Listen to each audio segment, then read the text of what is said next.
نحمده ونصلي على رسوله الكريم اما بعد فاعوذ بالله من الشيطان الرجيم بسم الله الرحمن الرحيم ولا تلمزوا انفسكم ولا تنابزوا بالالقاب صدق اللہ العظیم۔ سورہ حجرات کی روشنی میں اصلاح معاشرہ کے جو اصول ہیں ان میں سے 7واں اصول یہ ہے کہ ایک دوسرے کو طعنے نہ دیا کریں۔ ہم اپنی زبان میں کچھ اس طرح کہ اس کو بیان کرتے ہیں، ولا تلمزو کے لفظ کو طعن و تشنیع کرنا، چوٹیں مارنا، مذاق اڑانا، الزام لگانا، عیب چینی کرنا، صاف طور پر اور چھپا کر کسی کو ملامت کا نشانہ بنانا، یہ سب باتیں انسانی سکون کو شر و فساد میں بدل دیتی ہیں۔ اسلام امن کا مذہب ہے، وہ ان باتوں کی ہرگز اجازت نہیں دیتا۔ اور اس آیت شریفہ میں جس چیز کی ممانعت کی جا رہی ہے وہ لمز ہے۔ ہر اس کلام یا اشارہ کو کہا جاتا ہے جس میں مخاطب کی مذمت کی جا رہی ہو، اسے چڑھایا جا رہا ہو، ڈرایا جا رہا ہو، اور کہنے والا جس چیز کو خود معیوب سمجھتا ہو وہ اس چیز کو مخاطب کی طرف منسوب کرے، وہ عیب مخاطب کے اندر موجود ہو۔ سامعین مکرم، ظاہری بات ہے جب انسان کسی دوسرے بندے کو طعنہ دیتا ہے وہ ضرور تکلیف میں مبتلا ہوتا ہے، اس کو ضرور پریشانی ہوتی ہے، اور معاشرے میں کئی طرح کے طعنے دیے جاتے ہیں، کئی طرح کے لوگوں کو باتیں کی جاتی ہیں، رنگ کے طعنے دیے جاتے ہیں، غربت کا طعنہ دیا جاتا ہے، قد چھوٹا ہونے کا طعنہ دیا جاتا ہے، بزدل ہونے کا، اولاد پیدا نہ ہونے کا، کم آمدنی کا، سستے لباس کا، ان پڑھ ہونے کا، چغل خور ہونے کا طعنہ۔ یہ ساری چیزیں انسان دوسروں کو طعنے دیتا ہے۔ ایک ساس اپنی بہو کو طعنے دیتی ہے، بعض اوقات بھائی بھائی کو طعنہ دے دیتا ہے، دوست دوست کو طعنہ دیتا ہے۔ ہر بندہ کہ جس کا بھی دل چاہتا ہے وہ دوسرے کو طعنہ دینا شروع کر دیتا ہے، حالانکہ طعنہ دینا یہ مومن کی شان نہیں ہے۔ نبی صلی اللہ علیہ وآلہ وسلم نے فرمایا لیس المؤمن بالطعانی، کہ مومن طعنہ دینے والا، لعنت کرنے والا، بے حیائی کی باتیں کرنے والا اور بد کلام نہیں ہوتا۔ کہ ایک جو مومن ہے اس کے اندر یہ چیزیں ہوتی ہیں کہ وہ نہ طعنہ دیتا ہے، نہ لعنت کرتا ہے، نہ بد کلامی کرتا ہے۔ اسی طرح کسی بھی انسان کو طعنہ نہیں دینا چاہیے۔ بعض اوقات عبادت کے طعنے بھی مارتے ہیں ہم، جی تو کہ کون سا اتنا نیک ہے، اس طرح کی چیزیں بھی ہم کرتے ہیں، ان کو طعنوں کے طور پر ہم استعمال کرتے ہیں۔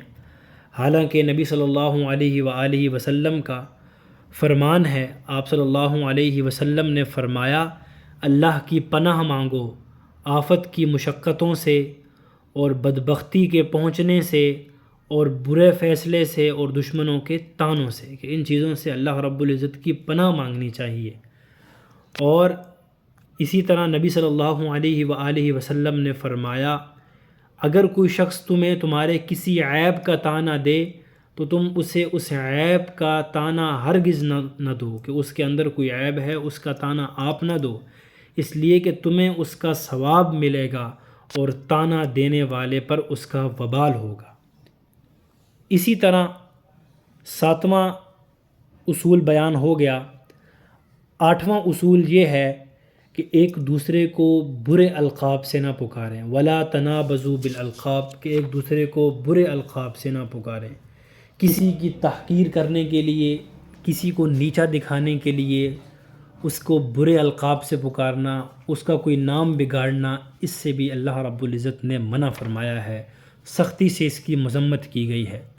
برے القاب سے کسی کو پکارنا در حقیقت یہ اذیت دینے کا عمل ہے، اور اذیت دینے کی احادیث میں سختی سے ممانعت کی گئی ہے، جیسا کہ حدیث مبارکہ میں آیا ہے، آپ صلی اللہ علیہ وسلم نے فرمایا مسلمان کو اذیت نہ دو، انہیں عار نہ دلاؤ، ان میں عیوب مت تلاش کرو، کیونکہ جو شخص اپنے کسی مسلمان بھائی کی عیب جوئی کرتا ہے اللہ رب العزت اس کی عیب گیری کرتے ہیں، اور جس کی عیب گیری اللہ رب العزت کرنے لگیں وہ ذلیل ہو جائے گا، اگرچہ وہ اپنے گھر کے اندر ہی کیوں نہ ہو۔ اسی طرح نبی صلی اللہ علیہ وآلہ وسلم کا فرمان ہے کہ مسلمان وہ ہے جس کی زبان اور ہاتھ سے مسلمان ایذا نہ پائیں، مسلمانوں کو تکلیف نہ ہو۔ برے القاب سے پکارنا یہ بدگوئی کا ایک پہلو ہے۔ کوئی مسلمان کسی کو برے لقب سے، برے نام سے پکارتا ہے تو وہ اس وقت بدگوئی کر رہا ہوتا ہے، جس کے بارے میں آپ صلی اللہ علیہ وآلہ وسلم نے فرمایا کہ جو شخص اللہ اور قیامت کے دن پر ایمان رکھتا ہے اس کو چاہیے اچھی بات کہے یا خاموش رہے، بدگوئی نہ کرے۔ اچھی بات کرنی ہے کر دے، کوئی بری بات کرنی ہے اس سے بہتر ہے کہ انسان خاموش رہے۔ برے ناموں سے منسوب کرنا در حقیقت یہ مسلمان کی عزت کی اس قدر حرمت ہے کہ جو کوئی اس حرمت کو نقصان پہنچائے اس کی نمازیں تک قبول نہیں ہوتی۔ آپ صلی اللہ علیہ وآلہ وسلم کا فرمان ہے کہ جو کوئی کسی مسلمان کی آبرو ریزی کرتا ہے تو اس پر اللہ، فرشتوں اور تمام لوگوں کی لعنت ہوتی ہے، اور اس کی نفل اور فرض عبادت بھی قبول نہیں ہوتی۔ یہ صحیح بخاری کی حدیث ہے۔ اسی طرح کسی شخص کو قرآن اس بات کی اجازت نہیں دیتا کہ وہ کسی بھی شخص کو ذلیل کرنے کے لیے کوئی برا نام دے، کسی کو فاسق کہہ دے ذلیل کرنے کے لیے، منافق کہہ دے، لولا کہہ دے، لنگڑا کہہ دے، اندھا کہہ دے، اس طرح کے یعنی کہ اس کے نام رکھے، اس طرح کے اس کو القابات سے پکارے کہ جس سے اس کی تحقیر ہو، ذلت ہو۔